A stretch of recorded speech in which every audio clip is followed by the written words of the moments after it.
You already know it's your boy, the Maniac, and you already know why I'm here. I'm here to talk that post-fight, that Xander Zayas versus Jose Garcia Perez post-fight, that Claressa Shield versus Lani Daniels post-fight.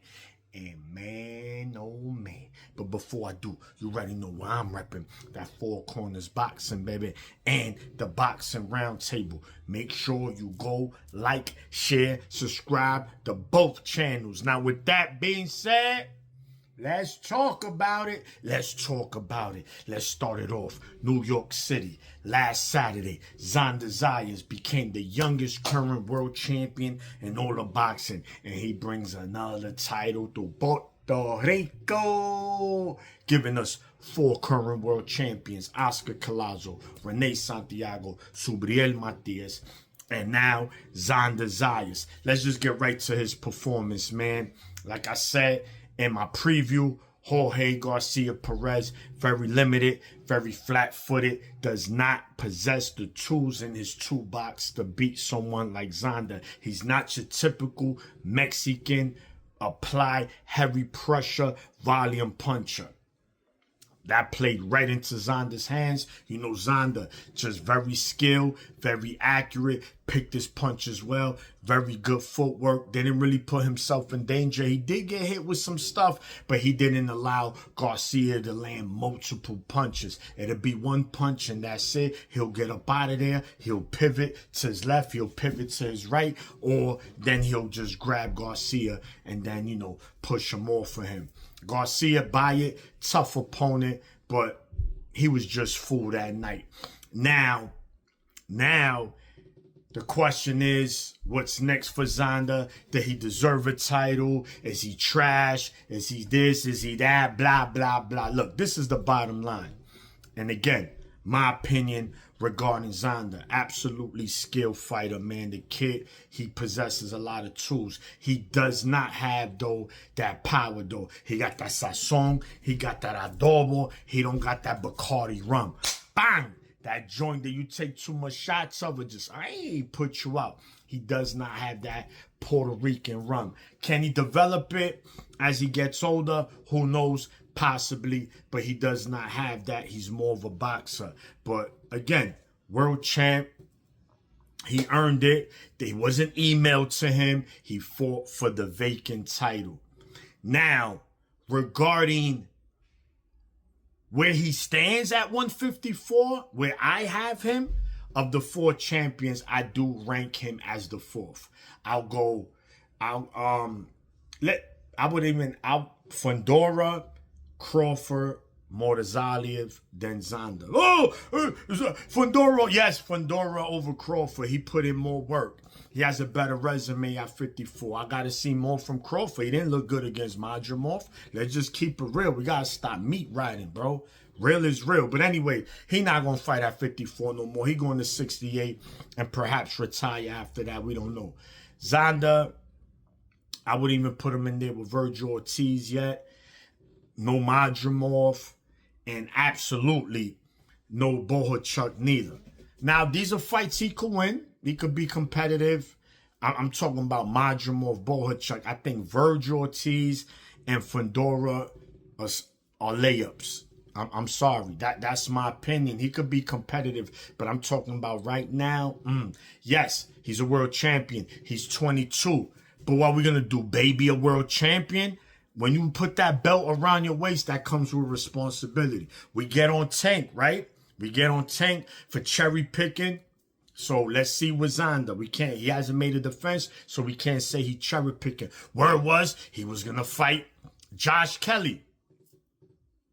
Rumor now is Boots and Josh Kelly. Josh Kelly's number 3 in the WBO rankings at 54, and Boots is number 4.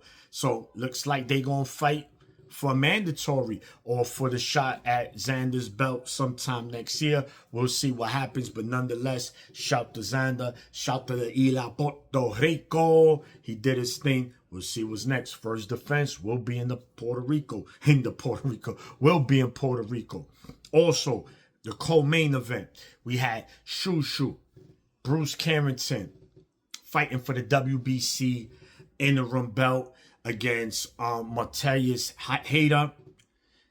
good performance, kind of uneventful. Wasn't the shoo I'm used to seeing. He's normally more aggressive. He kind of puts his foot on the gas, kind of let his hands go more. I don't know him in this fight. He was trying to try new things. I kind of saw him on his back foot more than often. And Hader wasn't a pressure fighter. So, you know, I found that kind of odd. But regardless, Shoo won the fight. There were moments he countered beautifully. I just feel like they were working on things in this fight. Again, my opinion from what I saw. Like I said, Shoo is mid-range to inside fighter. You didn't really see that much. He didn't really fight heavy on that front foot on Saturday, but he got it done. Nonetheless, shout to him. What's next for him? We know Stephen Fulton is the champion, the WBC champion, but he called out Rafael Espinoza, who's the WBO champion at featherweight. And I'm going to say this, man. Espinoza's a nightmare matchup for anybody at 126. Is he unbeatable? No, nobody's unbeatable. But at 126, he's a nightmare matchup, man. So Shoo and his team want to go that route. More power to them. More power to them. But shout to Shoo. Got it done. New York City. And in the opener, we had Emiliano Vargas, the son of, you already know, man, Fernando Vargas. And, man, look, this dude is the real deal. Went in there, did not play with his full New York debut, and he made it count. Listen, man, he's about 2 fights away from really competing for a world title. If you ask me, he's just 1 fight away. But that's me. The guy got it all. He got the looks. He got the skills. He got the power. He got the temperament. Time would tell if he's the real deal.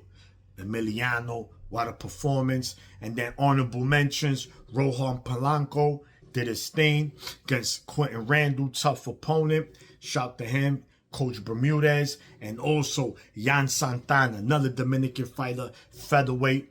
He got busy. Sana Miguel Cotto. Dominant. The Dominicans were in the building. They were heavy, doing their thing. Yo, Dominicano, I saw y'all, man. Shout to all my Dominicans, man. They definitely coming up in boxing, and they got a lot of good fighters, man. So I can't wait to see what the future holds for them. And then let's go to Michigan.